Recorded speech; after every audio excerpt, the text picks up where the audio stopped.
detik.com, ia mengatakan bahwa BI Checking tidak memiliki hubung dengan penerimaan karya. Ini buat teman-teman semua nih, ini tolong Anda pikirkan dengan maksimal. Jangan Anda anggap sepele. Justru kalau Anda terus-terusan memikir kapan DC datang ke rumah, daerah mana yang mau dikunjungi, telat berapa mau didatangi, ini nambah kesetresan Anda yang ada. Halo, assalamualaikum warahmatullahi wabarakatuh. Selamat sore menjelang malam buat teman-teman semuanya. Bagaimana kabarnya hari ini?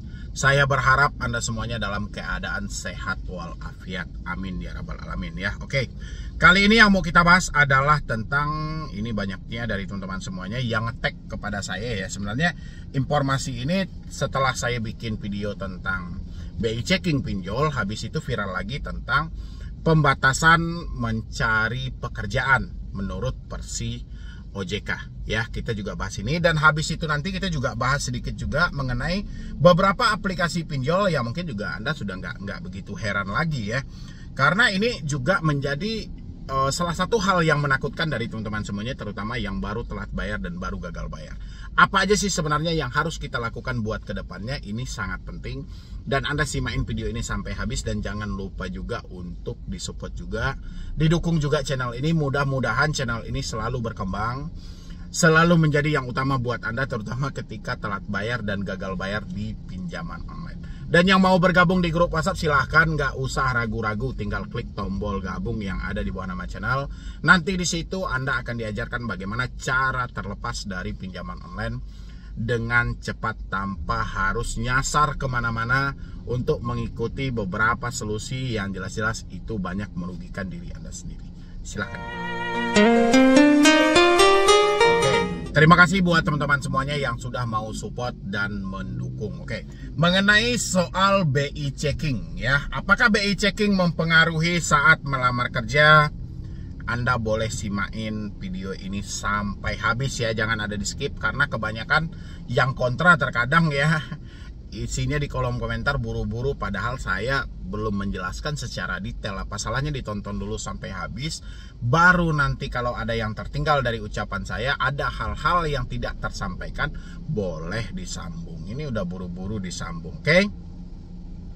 Apakah BI Checking merupakan persyaratan yang dapat mempengaruhi keberhasilan saat melamar kerja? Ayo, siapa di sini yang selalu berpikir tentang hal itu? Mungkin menimbulkan beberapa pertanyaan di dalam diri Anda. Apakah benar saya tidak bisa mendapatkan pekerjaan? Mungkin yang viral-viral kemarin kayak ada 5 mahasiswa dengan lulusan terbaik, tiba-tiba karena kredibilitas dia atau ada slik di BI Checking tercatat masih dengan kredit macet atau pinjaman aktif dan berbagai macam segalanya, itu malah ditolak.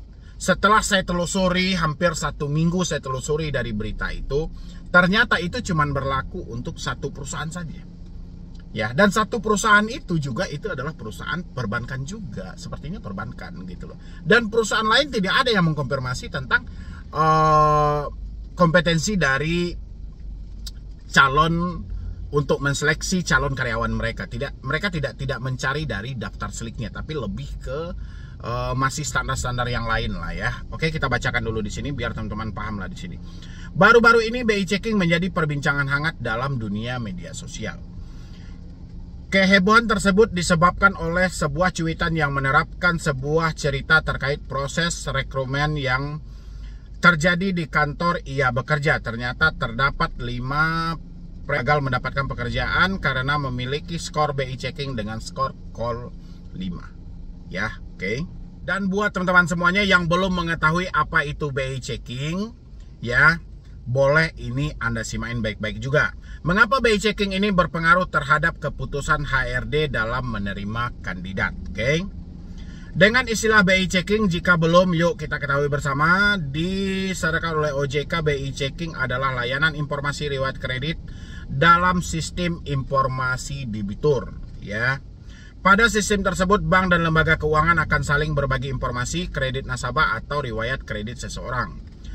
Saat ini istilah BI Checking telah berubah menjadi Sistem Layanan Informasi SLIK OJK per 1 Januari 2018, dikutip dari laman resmi OJK. Informasi terkait riwayat kredit ini umumnya digunakan oleh bank untuk menyetujui pengajuan pinjaman seperti kartu kredit, KPR, kredit kendaraan bermotor, dan pinjol. Ya, tapi kalau untuk pinjolnya sendiri belum semua pinjol berpatok ke sini. Jangan nanti dipukul rata pula semua pinjol sudah berpatok ke sini. Jangan, hanya beberapa pinjol saja, oke? Kamu bisa mempelajari tentang BI checking lebih lanjut melalui, nanti Anda bisa baca di tempat halaman resmi OJK aja ya. Oke. Apakah terdapat peraturan resmi yang mengatur?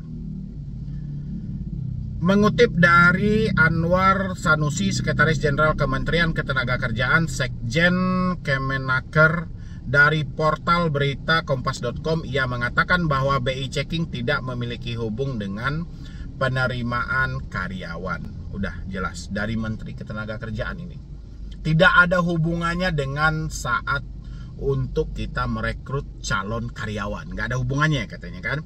Ia mengatakan umumnya perusahaan tidak akan mempertanyakan hal-hal pribadi dari calon pegawai yang tidak ada kaitannya dengan pekerjaan atau jabatan yang akan diduduki. Benar, saya cocok dengan hal ini karena BI checking kan lebih ke ranah pribadi. Yang kita butuhkan atau yang dibutuhkan oleh sebuah perusahaan kan skill dari calon karyawan dia, memenuhi persyaratan nggak untuk memajukan perusahaan mereka, ya kan nggak mungkin juga nama karyawan harus harum dan segala macam. Itu kan ranah pribadi dan urusannya urusan perdata. Lain hal kalau si yang bersangkutan ini sudah pernah terpidana dan SKCK dia tidak keluar, itu masih oke-oke aja. Tapi kalau dia sudah menjalani hukuman dan segala macam, rasa saya juga nggak begitu penting ya. Yang penting kan buat ke depannya, ya. Dan makanya kalau ranah pribadi yang dicek oleh perusahaan ini agak janggal aja. Mungkin ada yang memberlakukan hal-hal yang seperti itu, mungkin dari perusahaan-perusahaan yang mana perusahaan itu dari perbankan atau apa ya, mungkin sah-sah aja ya.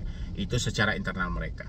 Ia mengatakan umumnya perusahaan tidak akan mempertanyakan hal-hal pribadi dari calon pegawai yang tidak ada kaitannya dengan pekerjaan atau jabatan yang dia duduki. Namun Anwar Sanusi juga menyampaikan bahwa terkadang perusahaan akan membutuhkan BI checking untuk dijadikan sebagai bahan pertimbangan.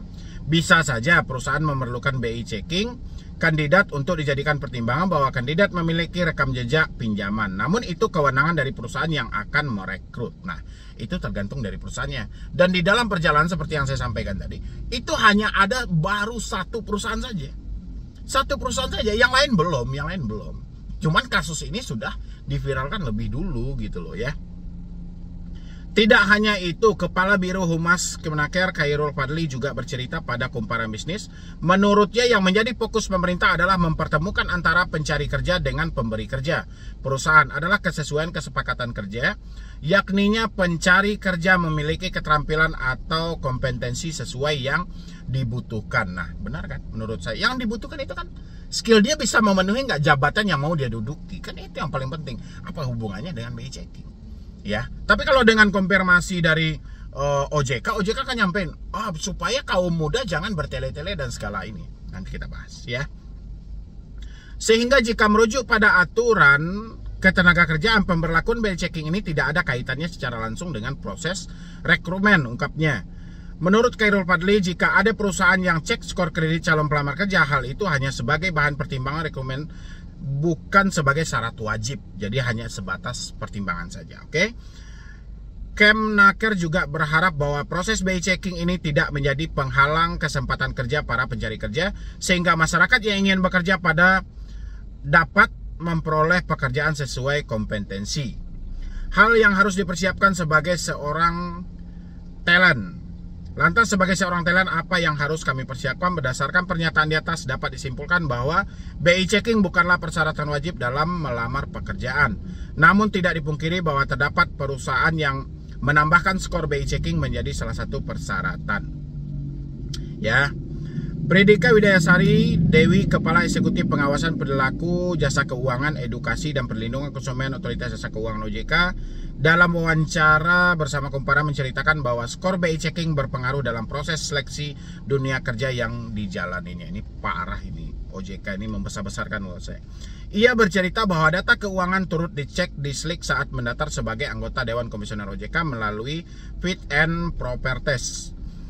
Setiap industri pasalnya memiliki kualifikasi dan persyaratan masing-masing. Maka dari itu sebagai talent kamu perlu memperhatikan secara detail macam-macam ketentuan dari perusahaan dan posisi yang hendak kamu lamar agar kamu dapat memiliki persiapan yang lebih matang. Demikian ulasan mengenai apakah BI checking mempengaruhi. Sekarang kita bahas dari tanggapan OJK ya, karena saya perhatikan itu juga macam-macam tanggapan OJK yang terjadi. Oke. Otoritas Jasa Keuangan OJK angkat suara terkait viralnya cuitan Twitter tentang 5 orang lulusan baru dari perguruan tinggi yang ditolak lamaran kerja karena status kolektibilitas 5 atau macet. Kepala Eksekutif Pengawasan Perilaku Usaha Jasa Keuangan Mbak Kiki mengatakan kejadian ini dapat menumbuhkan kesadaran anak muda untuk main-main di utang online. Sebab perempuan yang akrab disapa Kiki itu menyebutkan sistem layanan informasi keuangan Slik OJK dapat mempengaruhi riwayat kredit. Oke, memasukkan NIK dan KTP untuk dapat mengakses data Slik seseorang. Jadi anak-anak muda tuh,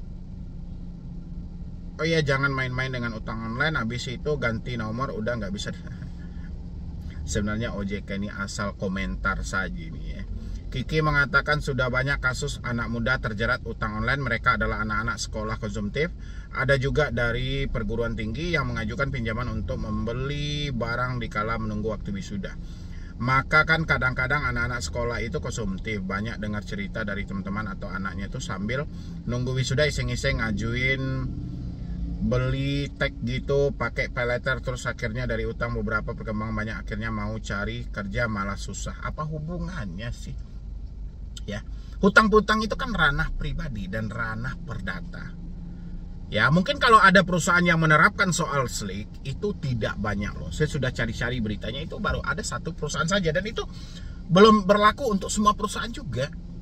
Ya, jadi buat teman-teman semuanya nggak usah terlalu dibesar-besari. Dan kalau saya terusin membaca soal pernyataan OJK yang ada, saya malah komentarnya yang terlalu tinggi takutnya gitu lah ya. Intinya dari komentar OJK itu menyampaikan bahwa ada 5 lulusan dari perguruan tinggi yang tidak bisa melamar kerja karena Slik. Itu menandakan OJK tidak tahu aja fakta di lapangan itu seperti apa sih.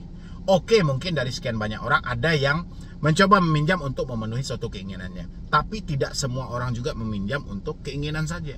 Ada juga buat kebutuhan sehari-hari. Ya, sisanya teman-teman boleh isi di kolom komentar bagaimana menurut Anda dan bagaimana pendapat Anda. Yang penting soal Slik tidak bisa mendapatkan pekerjaan itu tidak usah Anda tanamkan dalam diri Anda, karena tidak semua perusahaan juga memberlakukan hal itu. Karena yang paling terpenting dari perusahaan adalah orang yang mau dia rekrut menjadi karyawan dia, orang-orang yang benar-benar bisa bertanggung jawab dengan posisi yang mau diberikan. Jadi nggak ada hubungan dengan Slik dan segala macam ya. Kalaupun saat ini ada yang viral itu baru satu perusahaan saja. Oke, dan habis itu lagi yang mau kita bahas juga tentang beberapa pinjol legal yang selalu menjadi bahan dan sumber ketakutan dari teman-teman semuanya. Mungkin kalau untuk pinjolnya Anda sudah tidak heran lagi. Ya, sudah tidak asing lagi dengan hal-hal seperti itu. Pinjolnya sih itu-itu aja, cuman orang yang terjebak terkadang makin aneh-aneh gitu loh.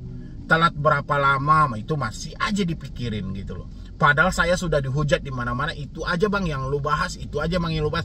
Yang bertanya itu aja, orangnya saja yang berbeda. Kapan DC datang ke rumah?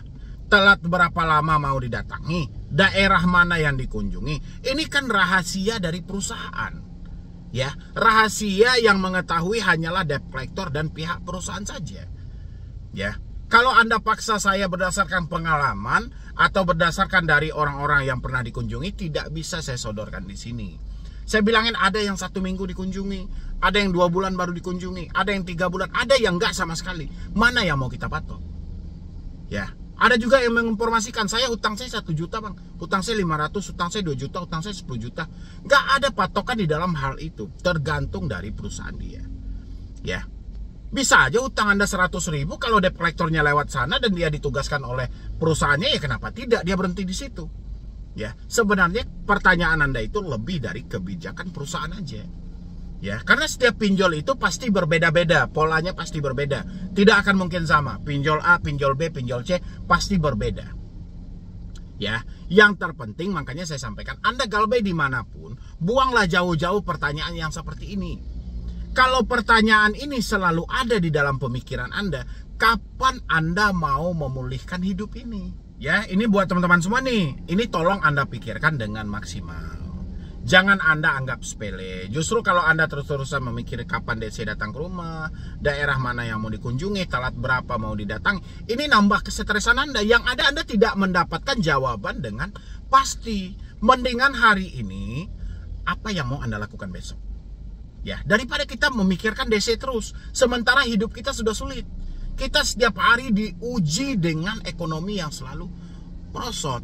Ya, ditambah pekerjaan nggak ada, kebutuhan meningkat, pemasukan berkurang. Mendingan ini kita perbaiki. Ngapain kita harus sibukkan diri dengan debt collector? Kan sudah dijelaskan, sudah ada wacana OJK gagal bayar dimasukkan ke SLIK. Saat ini baru ada di pay letter dan kartu kredit. Sudah di situ aja. Yang penting perbaiki hidup Anda buat ke depannya. Sisihkan sedikit demi sedikit. Nanti terkumpul negosiasi. Kalau Anda hanya memikirkan DC datang ke rumah, duit dari mana yang mau datang? Ya, kalau Anda ketakutan selalu, kapan waktunya Anda mau usaha? Ya, ini buat teman-teman semuanya, tolong tanamkan dimanapun Anda berada, di pinjol manapun Anda telat bayar dan gagal bayar, ini penting buat diri Anda kalau ingin mau bebas dari pinjaman online. Ya, jangan hanya Anda dengar saja, tapi praktekin. Ya, ini saya sarankan ganti kartu, reset HP. Masih banyak yang belum melakukan dengan dalih nanti data saya disebar, orang sekitar ditelepon, kontak darurat dan segala macam. Tutup dulu aksesnya, batasi kepanikan dan kesetresan yang ada dalam diri Anda. Baru bisa Anda menghadapi, menjelaskan dengan detail, dengan cepat kepada orang sekitar Anda. Kalau Anda panik, penjelasan apa yang mau Anda berikan? Ya, ini buat teman-teman semuanya, tolong dipahami. Mudah-mudahan informasi ini bisa membantu Anda. Nggak apa-apa sedikit, tapi Anda praktekin. Ya, daripada banyak-banyak Anda hanya mendengar, hasilnya juga nggak ada. Ya, pokoknya saya tunggu deh Anda di dalam grup WhatsApp saya, biar kita berdiskusi lebih detail lagi. Klik tombol gabung yang ada di bawah nama channel. Nanti Anda ambil nomor saya dan telepon saya. Ya, biar saya yang berkomunikasi dengan Anda sampai hutang Anda ini benar-benar kelar semuanya. Ya. Jadi sekian dulu dari saya, Medi Broni. Wassalam.